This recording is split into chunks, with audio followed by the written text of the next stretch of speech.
War crimes, torture, killings, impunity, and utter disregard for human rights and international law are what the so-called Russian world brings to every patch of land it occupies. As a warning of the danger of Moscow's ideological doctrine to Europeans, an installation called Russian World was set up near the Russian embassy in Berlin on February 22.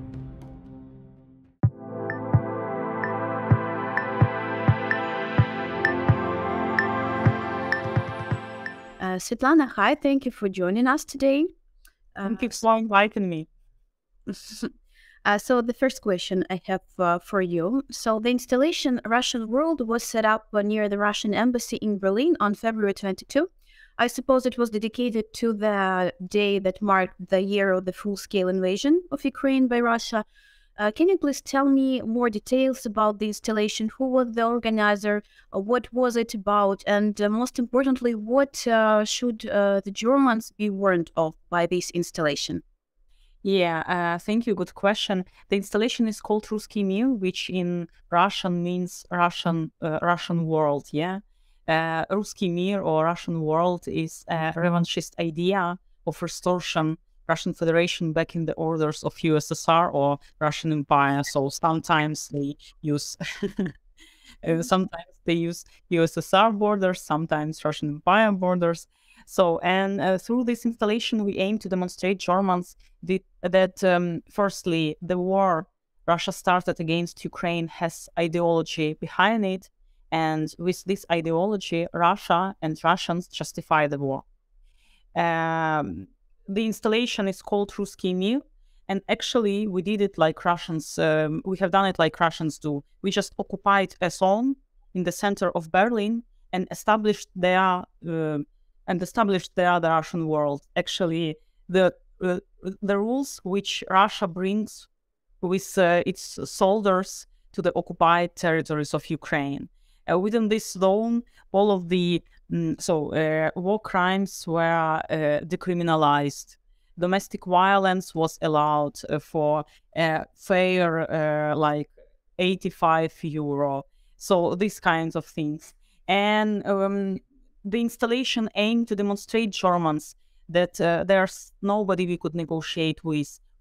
We did it because these so-called negotiation narratives are pretty strong in Germany. So that's why we aim to demonstrate that firstly, the idea of Russkiy Mir is widely supported by Russians, by vast majority of the Russian citizens.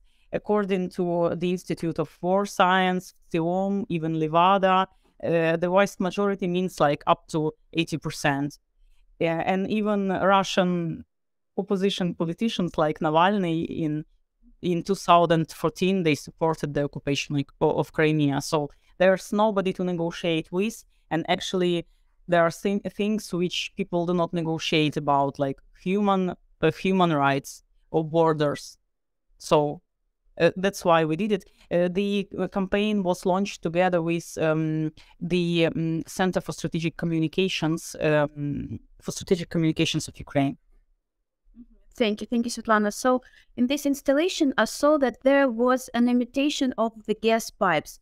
Was it like a hint on so-called gas needle, like the European dependence on Russian energy resources? Yeah, it was. We used the gas pipelines to demonstrate Germans that Russian invasion can be done not just through military invasion like they do in Ukraine, but Russia expands through gas needle, and Russia uses culture as a weapon to propaganda, historical myth, so many kind of things. But of course, after the war, after the full-scale invasion, we all understood how dependent Germany is. Yeah, that's it. Like a lot of kinds of blackmailing by Russia. And what do you think, in your personal opinion, can Europeans in the nearest future eliminate this dependence on Russian energy resources, or is it like unlikely situation? Actually, they promised this open information. Yeah, one can Google this. They all promised to be done with this till, as far as I remember, 2027. And they will definitely, according to their promises, they will definitely meet the deadline. they are working on this. So the only thing is the political willness, whether they are willing or not. So, and they seem to be willing. Yeah, they seem. I hope they really seem to be willing. Yeah. Well, yeah, in Germany, there is a large Russian diaspora, and Germans seem to tolerate and even sometimes sympathize with Russians. Why do you think they act like this? Maybe it's like some kind of the guilt problem, like after the World War II, or like some other reasons. The first and the main reason is Russian propaganda. Russian propaganda has been very efficient in Germany.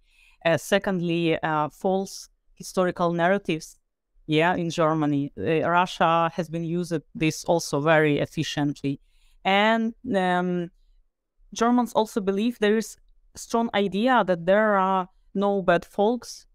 And this is what we This is what we discussed with Germans very often within these events.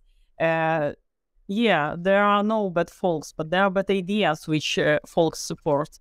And the idea of Russian order or Russian world is widely supported by Russians. That's why the problem is that in Germany, they do not debate about crimes committed by Russians against the German folk. And within 3 days, 4 or 5 Germans wanted to discuss this topic with me, because I was working at the installation, and so I was able to discuss the matters with with Germans passing by. And 3 of them wanted to speak about the Berlin Wall, which was also a crime against the German folk. But in Germany, they do not debate, they do not discuss, they do not have any platform for discussions of the Russian crimes committed against Germany. I suppose that Germans, like the most part of them, they believe that this is like not the Russia's war against Ukraine, it's Putin's war against Ukraine, and Russians have nothing to do about it. Even Olaf Scholz recently told that I believe that Russians are like just the victims of the situations as well as Ukrainians are, like, because they were taken as hostages by their regime. Yeah, that's might be the national idea about Russians by Germans. I would divide the narratives into 2 levels. There's a level of like ordinary people who do have this strong belief that there are no bad folks, and they are really when they hear that so many Russians support the war, though they call it a special military operation, and when they find out that even Navalny has supported the occupation of Crimea, they are always very surprised. So this is a level of ordinary people. Within this event, within this project, we were also attending different events organized by NGOs or some democratical organizations who aim to spread liberal values all over the Germany.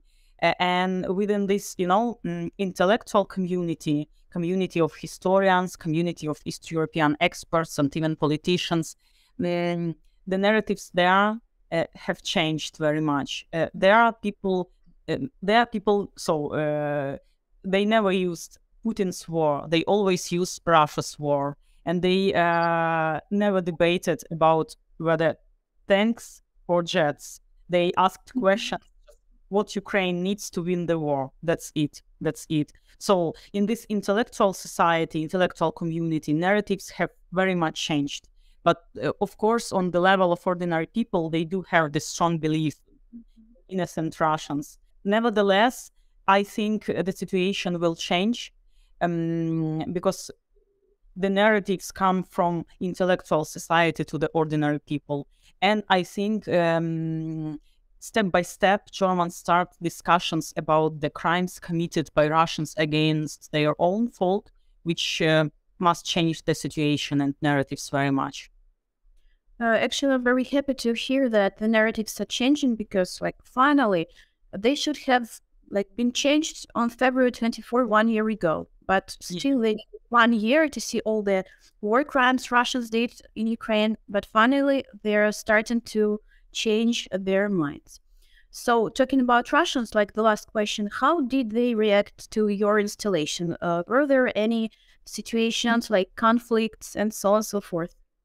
Personally, I did not have such situations, but a colleague of mine on Saturday, there was a kind of march for peace organized by Wagenknecht and Schwarzer, so two, politicians, so like pro-Russian politicians, organized by two politicians, and one of Russians taking part in the demonstration came to my colleague to the she was working on the installation, and said that there was no Ukraine. Ukraine belonged to Russia. This was the only situation. Except that, so my own experience, to me, the worst situation was when one of Germans came and said that it was not so easy to decide who is bad and who is good in this war, because this was not a war of Russia and Ukraine. This was war of Russia and the USA. And then I asked him whether it was hard to him to decide who was bad and who was good after he saw pictures of Vitsche and Berlin. So, because, I don't have any passions towards these people, and it's not my job to try them to explain such simple things. Yeah, it's such a pity that there are still people with such opinions, but anyway, there are always gonna be these people, and we have to try to live closely to them without feeling uncomfortable. So thank you, Svitlana, for such a valuable, fruitful conversation. That's were all my questions for you. Thank you for joining me today once again. Thank you.